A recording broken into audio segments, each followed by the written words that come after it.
ઊભા રહો, આ વિડીયો બંધ ન કરતા. આજે જે વાર્તા હું તમને સંભળાવવા જઈ રહ્યો છું તે ફક્ત એક વાર્તા નથી. આ એક એવું સત્ય છે જેને આખા મહોલ્લાને હલાવીને મૂકી દીધું હતું. એક એવા વૃદ્ધ માતા પિતાની વાર્તા જેમણે પોતાના બે દીકરાઓને એટલા માટે જન્મ આપ્યો હતો કે ગડપણમાં બંને તેમની લાકડી બનશે.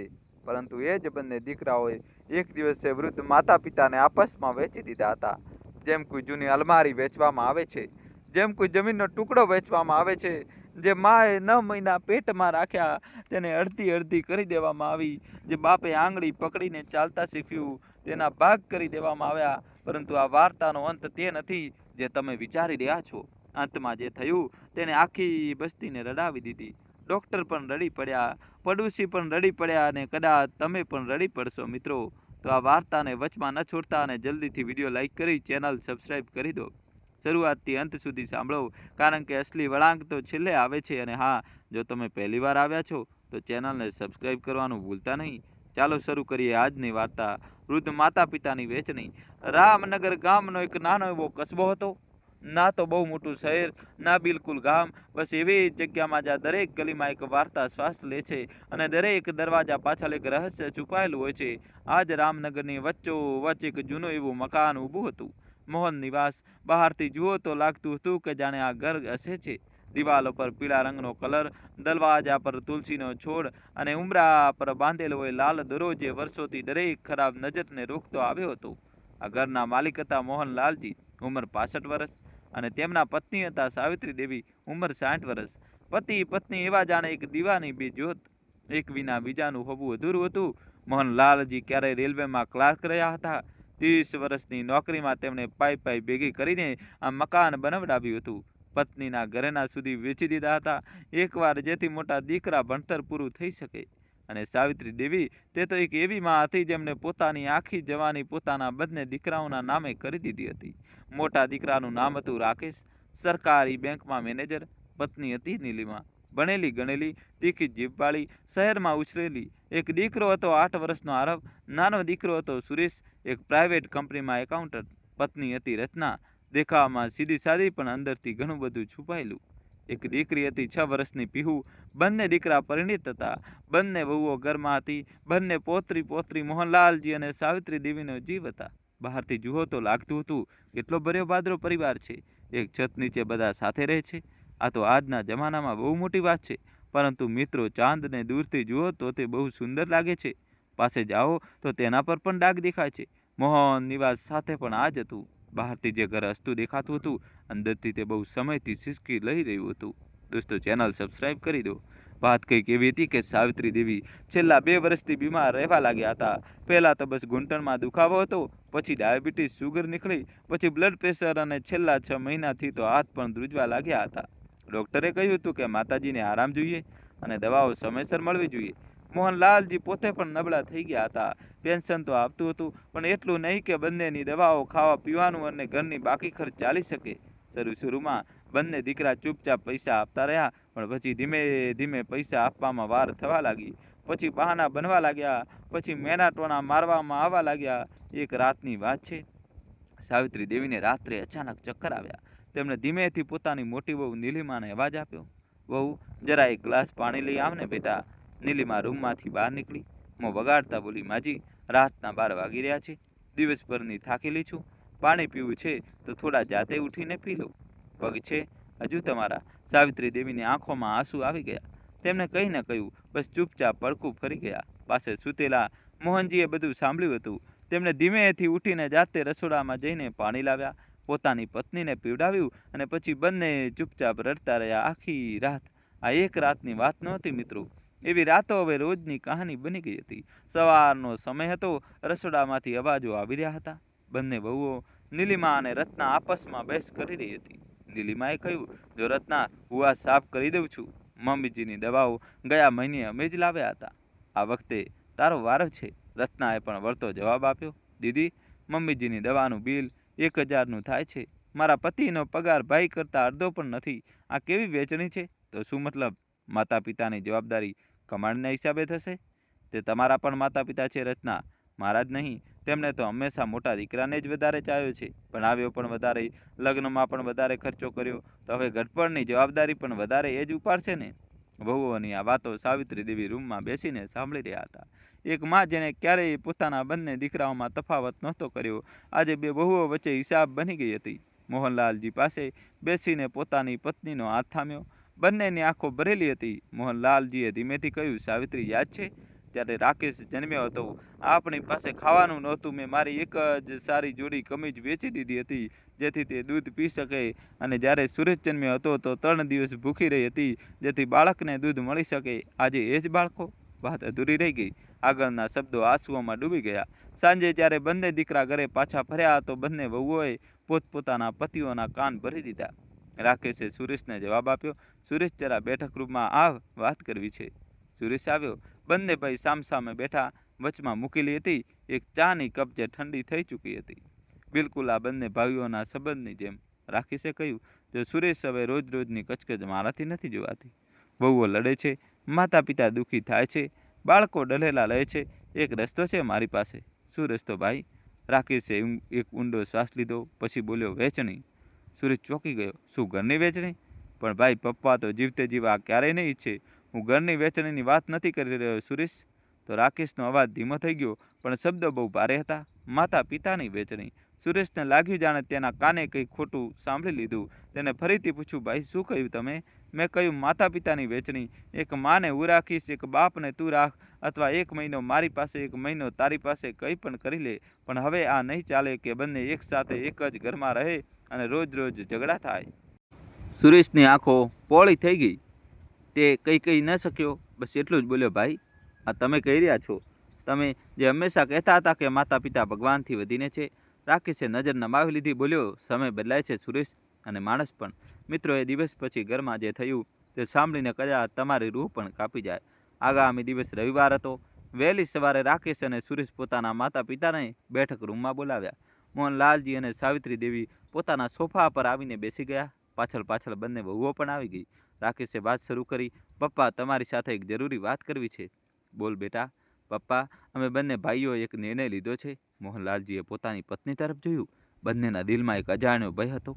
રાકેશે આગળ કહ્યું, પપ્પા, હવે અમે બંને ભાઈઓ અલગ અલગ રહીશું, અને તમારે બંનેએ પણ અલગ અલગ રહેવું પડશે. અલગ અલગ એટલે? સાવિત્રી દેવીનો અવાજ ધ્રુજી ગયો. સુરેશે નજર નમાવીને કહ્યું, મમ્મીજી, તમે મારી સામે રહેશો, અને પપ્પા ભાઈ સાથે. બેઠક રૂમમાં જાણે એક બોમ્બ ફાટ્યો હોય. સાવિત્રી દેવીનો હાથ પોતાના પતિના હાથને મજબૂતીથી પકડી ગયો. મોહનલાલજીનું માથું એકદમ નમી ગયું. તેમની આંખોમાંથી આંસુ પડ્યા, પણ તેમને જોરથી લૂછી લીધા. સાવિત્રી દેવીએ ધ્રુજતા અવાજે પૂછ્યું, બેટા, આ શું કરી રહ્યા છો? 40 વર્ષથી હું આમે એમની સાથે રહું છું, એક દિવસ પણ અલગ નથી થઈ, અને હવે ગડપણમાં તમે અમને અલગ કરી રહ્યા છો. રાકેશે સખત અવાજમાં કહ્યું, મમ્મી, આ વેચણી નથી, આ ફક્ત એક વ્યવસ્થા છે. તમે સુરેશના ઘરે રહેશો, પપ્પા મારા ઘરે. મહિનામાં એકવાર મળાવી દઈશું તમને બંનેને. મહિનામાં એકવાર?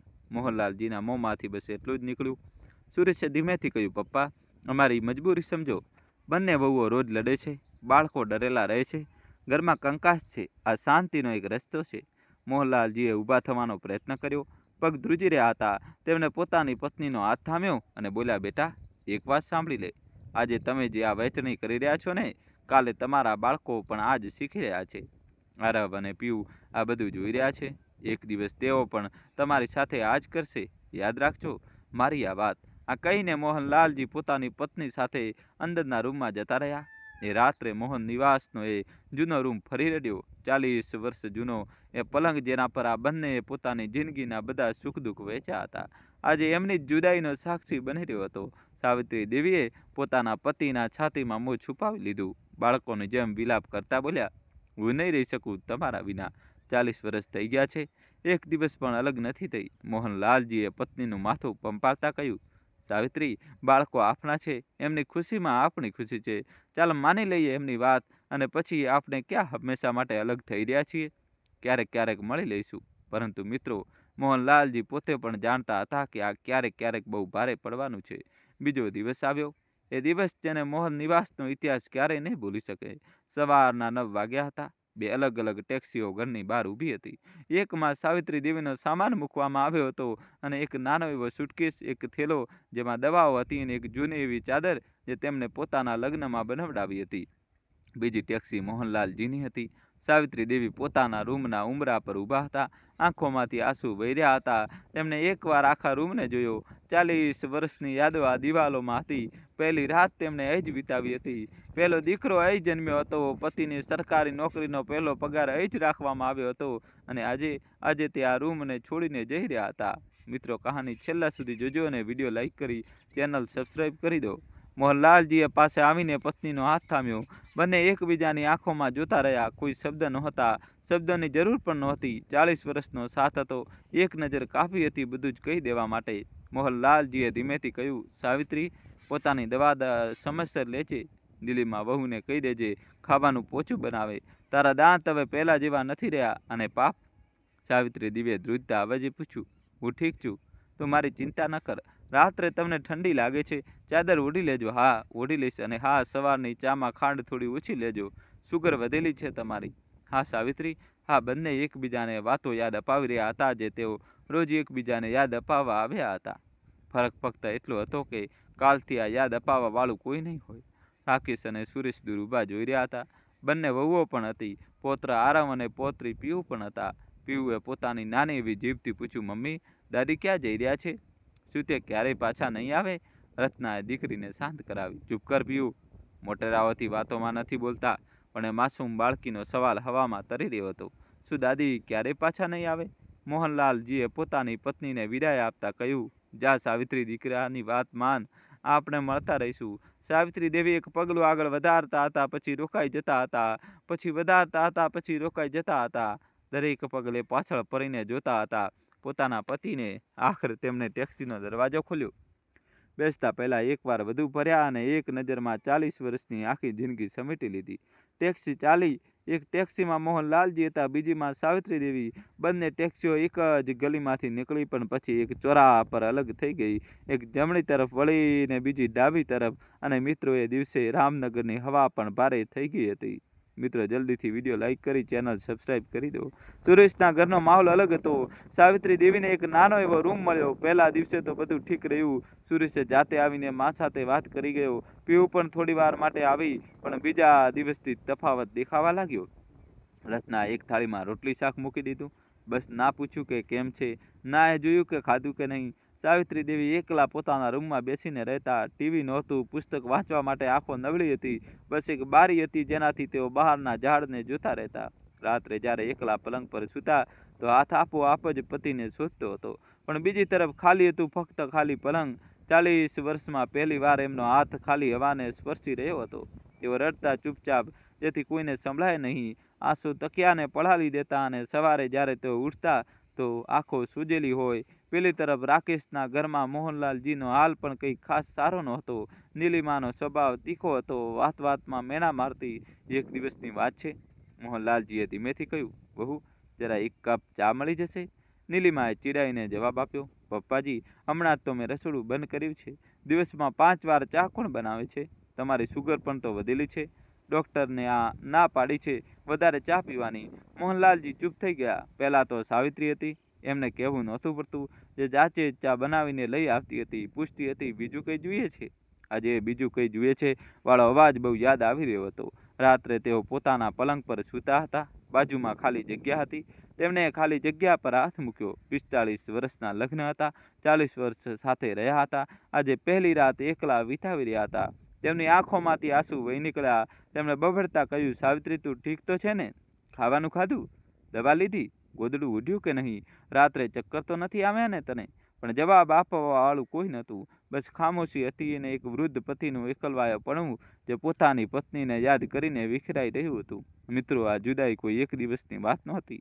દિવસો વીત્યા, અઠવાડિયા વીત્યા. બંને દીકરાઓએ વાદો કર્યો હતો કે મહિને મહિને એકવાર બંનેને મળાવી દેશે. 15 દિવસ પછી પહેલી મુલાકાત થઈ. રાકેશે પપ્પાને કહ્યું, પપ્પા, ચાલો આજે મમ્મીથી મળાવી લાવું તમને. મોહનલાલજીની આંખોમાં ચમક આવી ગઈ.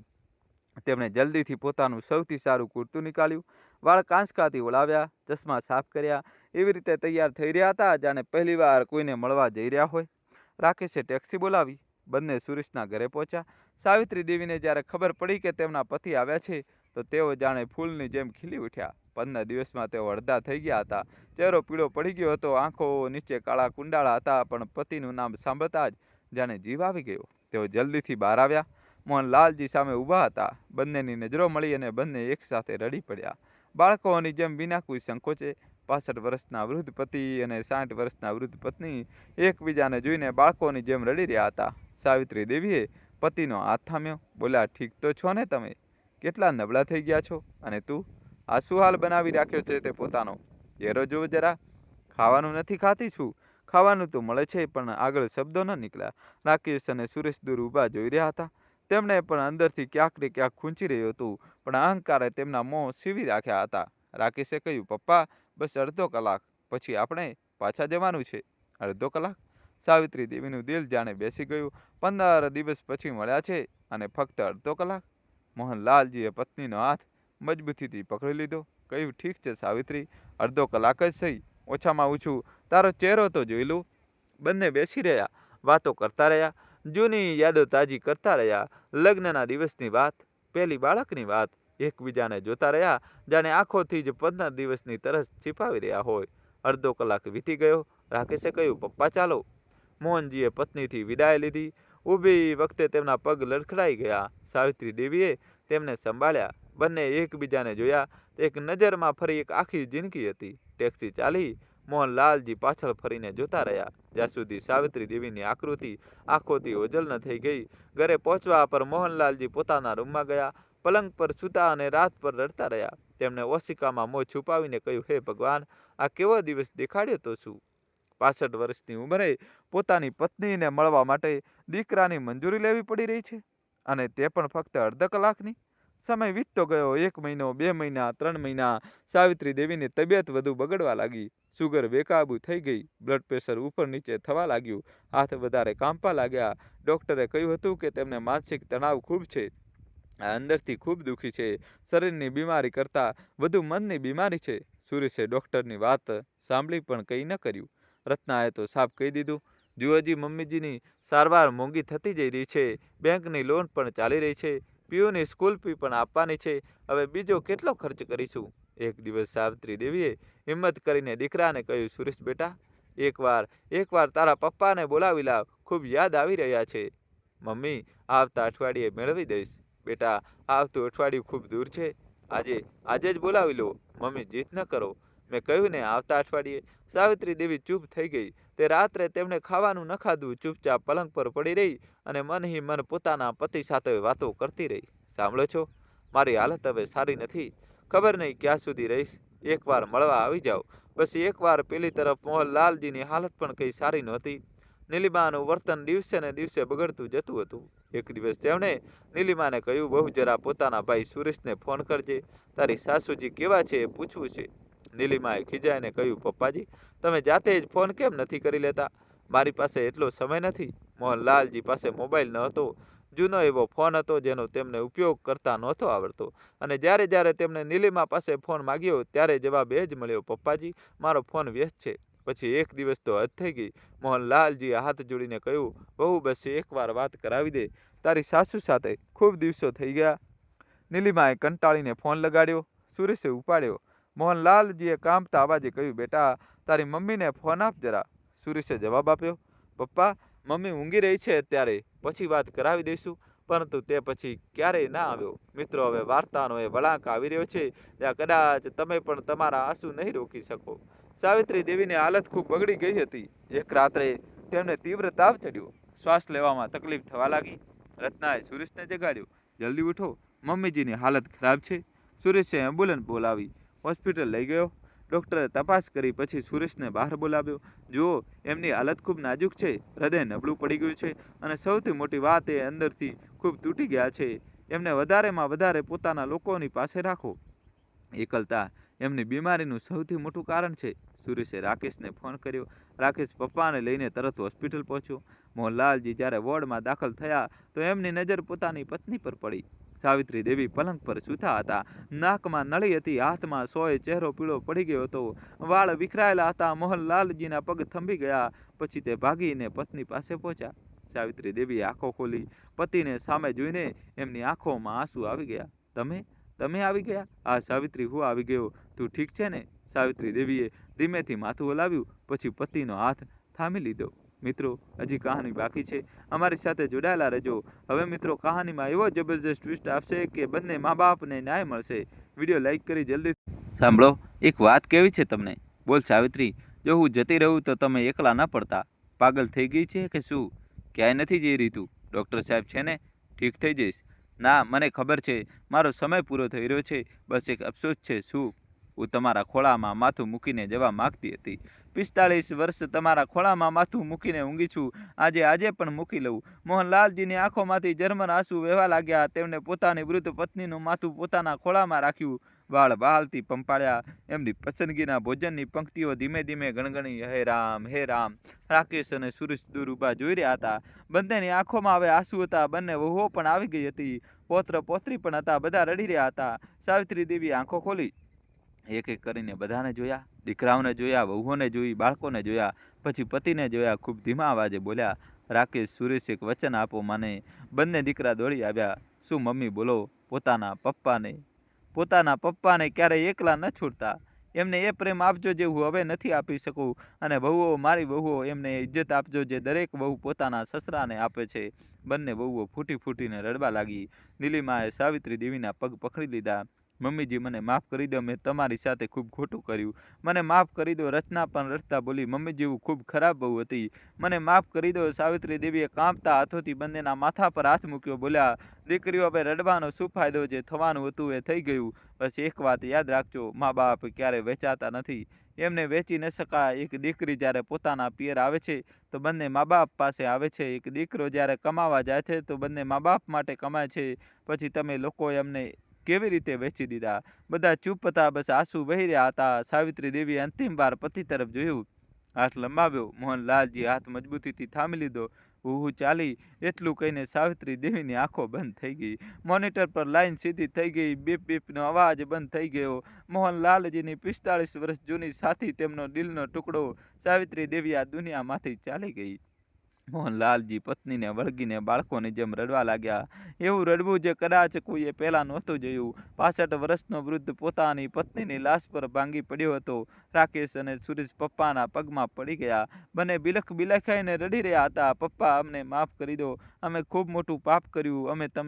અમે મમ્મીને. બંને વહુઓ પણ રડી રહી હતી. પૌત્ર પૌત્રી પણ રડી રહ્યા હતા. પરંતુ હવે રડવાથી શું થાય? એ માં જેને આ દીકરાઓ માટે પોતાની આખી જિંદગી કુરબાન કરી દીધી હતી, તેને આ દીકરાઓ જીવતે જીવ કંઈ ન આપી શક્યા. ન પ્રેમ, ન સન્માન, ન પોતાના પતિનો સાથ. સાવિત્રી દેવીના અંતિમ સંસ્કાર થયા. આખા રામનગરમાં સન્નાટો છવાઈ ગયો. જેને પણ આ વેચણીની વાર્તા સાંભળી તે રડ્યો. મોહનલાલજી હવે બિલકુલ તૂટી ગયા હતા. ન ખાતા હતા, ન પીતા હતા. બસ એક ખૂણામાં બેસી રહેતા, પત્નીનો ફોટો જોતા રહેતા, એમની સાથે વાતો કરતા રહેતા. રાકેશ અને સુરેશને હવે પોતાની ભૂલનો અહેસાસ થઈ ચૂક્યો હતો. બંને એક રાત્રે બેસીને વાત કરી. રાકેશે કહ્યું, સુરેશ, અમે ખૂબ મોટું પાપ કર્યું. મમ્મી આપણી પાસેથી છીનવાઈ ગઈ. હવે પપ્પાને હું એકલા નહીં છોડું. પપ્પા હવે હંમેશા આપણા બધાની સાથે રહેશે. સુરેશે રડતા કહ્યું, ભાઈ, આ વેચણીનો વિચાર પણ મારા મનમાં આવ્યો હતો. હું પણ એટલો જ દોષી છું જેટલા તમે. હવે આપણે મળીને પપ્પાની સેવા કરીશું. બંને વહુઓ પણ હવે બદલાઈ ચૂકી હતી. નીલિમાએ મોહનલાલજીના રૂમમાં આવીને કહ્યું, પપ્પાજી, હવે તમે એકલા નથી. હું તમારી દીકરી છું. મમ્મીજીની જેમ તમારી સેવા કરીશ. મને એક તક આપો. રચના પણ આવી. પપ્પાજી, અમે તમારી સાથે ખૂબ ખોટું કર્યું, પણ હવે અમે બધા મળીને રહીશું. તમે અમારી સાથે રહેશો. આ આખું ઘર તમારું છે. મોહનલાલજી બંને વહુઓના માથા પર હાથ મૂક્યો. બોલ્યા, બાળકીઓ, હું તમારાથી નારાજ નથી. બસ એટલું સમજી લો, મા બાપ એક છોડના બે મૂળ હોય છે. એક મૂળ કાપી દો તો છોડ સુકાઈ જાય છે. તમે મને અને સાવિત્રીને અલગ કરીને અમારા મૂળ કાપી દીધા. આજે એ સુકાઈ ગઈ. હું પણ સુકાઈ રહ્યો છું. ઘરના બધા લોકો રડી પડ્યા. મોહનલાલજીની એકલતાને જોઈને રાકેશ અને સુરેશે એક નિર્ણય કર્યો. તેમણે સાવિત્રી દેવીની યાદમાં એક વૃદ્ધ સેવા કેન્દ્ર ખોલ્યું. જ્યાં એવા વૃદ્ધ મા બાપને આશરો મળતો હતો જેમને તેમના બાળકોને છોડી દીધા હતા. મોહનલાલજી હવે એ કેન્દ્રના સંરક્ષક હતા. દરરોજ ત્યાં જતા હતા. વૃદ્ધ લોકોથી મળતા હતા. એમને કહેતા હતા, પોતાના દીકરાઓથી ક્યારેય પોતાને અલગ ન થવા દો. અને જો દીકરાઓ એવું કરે તો એમને સમજાવો. મારી સાવિત્રીની જેમ ન કરતા. તે ચાલી ગઈ આ જ એકલતામાં. રાકેશે પોતાના દીકરા આરવને પોતાના ખોળામાં બેસાડ્યો. બોલ્યો, બેટા, એક વાત કાન ખોલીને સાંભળ. મા બાપ ક્યારેય વેચાતા નથી. આજે તારા દાદા દાદી સાથે થયું એ તારા સાથે ક્યારેય ન થવા દેતો. ત્યારે મોટો થઈ જઈશ ત્યારે તારા મા બાપને ક્યારેય અલગ ન કરતો. વચન આપ. આરવે માસૂમ ચહેરાથી વચન આપ્યું. પપ્પા, વચન હું ક્યારેય મારા મા બાપને અલગ નહીં કરું. સુરેશે પણ પિયુને ગળે લગાવીને એ જ વાત કહી. મોહનલાલજી પોતાની પત્નીના ફોટા પાસે બેઠા હતા. ફોટા પર હાર ચડાવેલો હતો. દીવો બળી રહ્યો હતો. તેમણે ધીમેથી કહ્યું, સાવિત્રી, સાંભળે છે ને? તારી કુરબાની રંગ લાવી. બાળકો બદલાઈ ગયા, વહુઓ બદલાઈ ગઈ ને હું અત્યાર સુધી તારી સાથે જ છું. બસ આ શરીરથી અલગ છું, મનથી તો અત્યારે પણ તારો હાથ થામીને બેઠો છું. ફોટામાં સાવિત્રી દેવીનું સ્મિત જાણે બધું ચમકીલું થઈ ગયું હતું. તો મિત્રો, આ હતી આજની વાર્તા, વૃદ્ધ મા બાપની વેચણી. આ વાર્તા ફક્ત મોહનલાલ અને સાવિત્રીને નથી મિત્રો, આ વાર્તા આપણા આસપાસના હજારો એવા વૃદ્ધ મા બાપની છે જેમને એમના જ સંતાનોએ આપસમાં વેચી દીધા છે. એક માને દીકરાએ રાખી લીધી, એક બાપને દીકરીએ, એક મા બાપ કોઈ જૂના મકાનમાં એકલા છૂટી ગયા તો કોઈને વૃદ્ધાશ્રમ મોકલી દેવામાં આવ્યા. પરંતુ જરા વિચારો, જ્યારે તમે જન્મ્યા હતા તો શું તમે તમારી માને કહ્યું હતું કે માં, ફક્ત એક રાત મારા માટે જાગજે, બીજી રાત પપ્પા જાગશે? નહીં ને, તમારી માં આખી આખી રાત તમારા માટે જાગતી હતી. તમારા પપ્પા દિવસભર તમારા માટે કમાતા હતા. બંને મળીને તમને ઉછેર્યા. પછી ઘડપણમાં તમે એમને કેવી રીતે વેચી શકો છો? મા બાપ કોઈ સામાન નથી જેનો તારો હિસ્સો મારો હિસ્સો કરવામાં આવે. એ બે શરીરોમાં વસેલા એક આત્મા છે. એકને બીજાથી અલગ કરવા એ બંનેને મારવા બરાબર છે. જો આજે તમારા મા બાપ જીવતા હોય તો આ વિડીયો રોકીને એક કામ કરો, ઉઠો અને એમની પાસે જાઓ, એમના પગ શ્રદ્ધાથી સ્પર્શ કરો, એમને ગળે લગાવો અને કહો, મમ્મી પપ્પા, હું હંમેશા તમારા બંને સાથે છું. તમે બંને ક્યારેય અલગ નહીં થાઓ. કારણ કે યાદ રાખો, જે સમય આજે છે તે કાલે નહીં રહે. આજે તમે જે કરી રહ્યા છો તે કાલે નહીં કરી શકો. પસ્તાવો ખૂબ ભારે પડે છે. મોહનલાલજીની જેમ ઓશિકામાં મોં છુપાવીને રડવા કરતાં સારું છે કે આજે જ પોતાના મા બાપને પ્રેમ આપી દો. અને હા, જો તમે પરિણિત છો તો પોતાના જીવનસાથીને પણ આ વાત સમજાવો. કારણ કે બહુ કોઈ પારખી નથી હોતી, તે પણ એક દીકરી જ છે. બસ ઘર બદલાઈ ગયું છે. જ્યારે તે સાસરે આવે છે તો તેના બે માતા પિતા વધુ વધી જાય છે. અને એક જમાઈ માટે પણ સાસુમાં અને સસરાજી પોતાના મા બાપ જેવા જ હોય છે. ઘર ત્યારે જ ઘર બને છે જ્યારે તેમાં વૃદ્ધોના આશીર્વાદ હોય, બાળકોનું હાસ્ય હોય, પતિ પત્નીનો પ્રેમ હોય, વહુ દીકરીની સમજદારી હોય. મારી આ નાની વાર્તા જો તમને થોડું પણ રડાવી હોય, થોડું પણ વિચારવા પર મજબૂર કર્યા હોય તો મારી મહેનત સફળ સમજીશ. મિત્રો, જો આ વાર્તા તમને સારી લાગી હોય તો વિડીયોને લાઇક જરૂર કરજો, ચેનલને સબસ્ક્રાઈબ કરજો અને બેલ આઇકન જરૂર દબાવી દેજો, જેથી આવી વધુ દિલને સ્પર્શી જાય તેવી વાર્તાઓ તમારા સુધી સૌથી પહેલાં પહોંચે. અને હા, વિડીયો પોતાના એ બધા સગા સંબંધીઓને શેર કરજો જેમને આ વાર્તામાંથી શીખ લેવી જોઈએ. કદાચ તમારો એક શેર કોઈ મા બાપને વેચણીથી બચાવી લે, કોઈ વૃદ્ધની એકલતાને મિટાવી દે. કમેન્ટમાં જરૂર જણાવજો કે તમે ક્યાંથી સાંભળી રહ્યા છો આ વાર્તા, અને એ પણ જણાવજો કે શું તમે તમારા મા બાપ સાથે એવું ક્યારેય નહીં કરો. વચન આપો, કમેન્ટમાં પૂછું. અને તમે સાંભળી રહ્યા છો આ ગુજરાતી વાર્તા. આગામી વાર્તામાં ફરી મળશું. ત્યાં સુધી પોતાના મા બાપનું ધ્યાન રાખજો. ખૂબ ખૂબ ધન્યવાદ. અને કોમેન્ટમાં દોસ્તો, તમારે જય શ્રી કૃષ્ણ તો લખવું જ પડશે. જલ્દીથી કોમેન્ટમાં જય શ્રી કૃષ્ણ લખી દો. વિડીયો લાઇક કરીને ચેનલ સબસ્ક્રાઈબ કરી દો. ખૂબ ખૂબ ધન્યવાદ. દિલથી આભાર.